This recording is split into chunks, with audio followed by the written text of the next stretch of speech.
Hello again, everybody. Today is Thursday, February 26th. I'm Dane Bora, and this is your Costa Mesa Minute.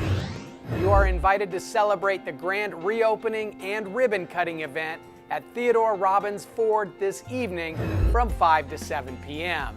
Stop by and check out the improvements to one of Costa Mesa's longest tenured auto dealerships.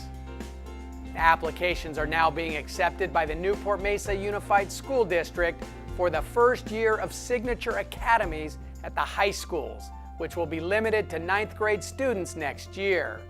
Admission for 10th through 12th grade students will be phased in over the next 3 years.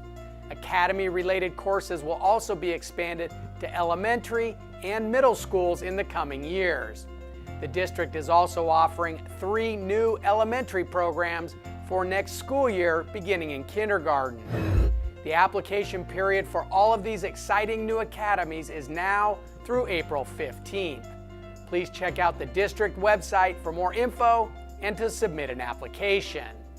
And tomorrow morning, parents in the Costa Mesa High School zone are encouraged to join the Costa Mesa High and Middle School principals for a cup of coffee, good conversation, and great information.